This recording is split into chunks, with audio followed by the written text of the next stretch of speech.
E-commerce is the greatest business opportunity of our generation.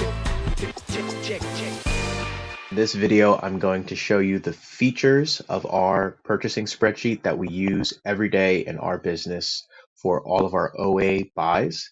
And I'm also going to show you how to connect this spreadsheet to SellerAmp to increase the efficiency of your processes. So this is the spreadsheet that we use. Quickly, I'm just going to go over the data that we have automatically exported into the spreadsheet. Then I'll show you how it connects to SellerAmp, and then I'll give you an example of how we actually use it. So most of the information in these first few columns is very straightforward. You can read it, understand what it means. Some additional information that we like to include in here that we enter in manually is how we got our buy cost. So whether or not the product was on sale or it was retail price, what our cashback percentage was, what coupon discount we got, and what discounted gift cards. And this is helpful because we keep track of all our leads. So when we look at a lead in the past, we know how we were able to get a certain buy cost and what we need to look for. Other information that comes straight from SellerAmp is we like to know what price we need to sell at to hit a certain ROI margin. And this is just helpful in calculating what our repricing minimum should be. This is some information that we enter in manually. I'll go over this a little bit more when I walk through an example. And then another helpful thing that we have here is kind of a tracker for our spend and units bought for the month. So this goal tracker just tells you, you can enter in this cell whatever amount you want to enter, what your goal is for that month. And then this will just kind of help you track that. So this column is a formula based on these cells, which automatically calculate how much order total was based on how many you bought and what the cost was. And then this gives you a running total of what your spend is and what percentage you're at of your goal. And this is really helpful so you can see how many units you bought and how many of those units you received. And obviously, when you get to the end of the marking period, you want to make sure those numbers are the same. Okay, now I'm going to show you how to connect it to SellerAmp. I do have some written instructions here as well that you can follow because there are slightly different steps whether you're connecting this to a new spreadsheet or existing spreadsheet that you already have connected to SellerAmp that you're using. So you can also read through these as well, but I'm just going to go over it as if we were using a new spreadsheet. So you're going to go into SellerAmp, click Google Sheets, and then Setup, which is where we already are. If you haven't been using Google Sheets at all with SellerAmp, you're going to need to connect your Google account. Just click that and follow the steps. My Google account is already connected. So then we're going to come down here and click New Sheet.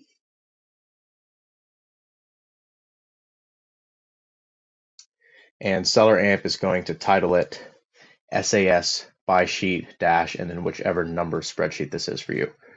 So now that we've done that, we're going to toggle back over to the spreadsheet that I've shared with you. We're going to go to the current buys tab, click the drop down arrow, hopping to existing spreadsheet. Then we're going to go to recent and then select SAS buy sheet 7, which is the one that we just created from SellerAmp. Now that it has copied to there, we're going to go to open spreadsheet.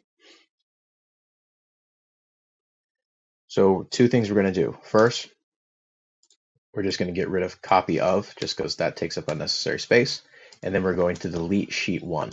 Deleting sheet 1 is important because SellerAmp is going to automatically export to the first sheet that was created here.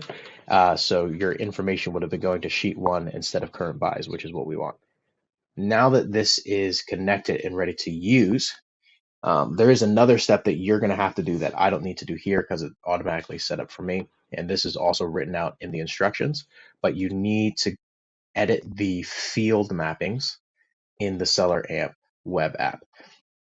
So I attached a screenshot to this in the instructions settings, but essentially you just need to make sure that your field mappings are the exact same as here. So that way, when you export it from the Amazon page, it's gonna line up correctly with the columns that I have. Okay, now let's walk through an example. going to go back over to the Amazon page, and I pulled up this product just as an example. Um, these numbers are not currently accurate. I'm just using them to show what decent numbers could look like. So as you can see right now, we don't see SAS buy sheet 7 here in the Google Sheets section. So I'm just going to refresh this page because I just made the spreadsheet. Okay, now we can see that SAS buy sheet 7 is there. Okay, now we can see that SAS buy sheet 7 is here in the Google Sheets section of the spreadsheet. Again, just changing these numbers for the sake of the example so they're green and not red. And we're going to click the SAS buy sheet 7 button. We'll let that load, which means SellerAmp is now exporting data into the spreadsheet. Okay. Check mark means it's now there. So let's go back over to SAS buy sheet 7. And here we go. Now the data that we want is here.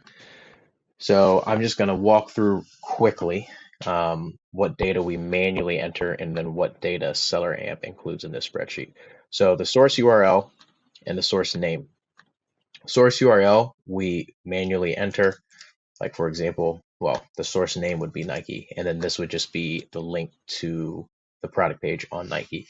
If you are on the source website and you click the Google Sheets button, it will include the source URL for you, but it won't include that if you're on the Amazon page. And I have these columns grouped here just because it's a lot of data, so that way you can just kind of hide that real quick if you don't need to look at it. And then this, I already mentioned, we would enter in this data manually. So if it was on sale, you know, we would say like 25% off sale or something similar. Then if we use coupons, gift cards, etc. We can get rid of these. And then you can see this is kind of showing us what sale price we would need to be getting these ROI based on the prep fees that we've calculated. And this is where I think our spreadsheet is really, really useful. So let's say we bought 20 of this item. Okay, now column B or cell B2 is yellow. And that is because the quantity bought is not matching the quantity received. Now, our in-house prep team uses this spreadsheet as well to receive inventory, and then we also use Inventory Lab. So when we get an order, we count how many units we received, check it off on here, and then upload that into Amazon into a shipment through Inventory Lab. So you can see, like if I put 15, okay, now these are both yellow, which means we're waiting on inventory. And if we don't get it, having that yellow highlight is a quick indicator to know that we either need to reach out to the source site to see if that inventory is still coming, if we need to ask for a refund, or if they just shorted us, whatever it is. But then if it's 20 and we receive 20, then it's good. Definitely want to keep track of all of your order numbers for whenever you're doing reconciliation. And then another feature that I have in here, so let's say order 20, right? And then they cancel on you. Whoops. If you just type canceled, then it goes red to indicate that that order is canceled. And then we would then change this to, we would just delete it because we actually aren't getting anything. Or if we receive someone, we need to return it. And then we type in return, and then it highlights orange. And the reason I delete it out the 20 is because this number here, again, you can see this formula is just multiplying these two numbers together. And our running total is based off of that cell as well. So we just want to make sure that if we're not actually receiving these, we're just not messing up with our spend tracker. We also like to keep track of where it's shipped to, because sometimes we'll ship to our home address, sometimes to our prep center. So just so that we know what inventory is going where.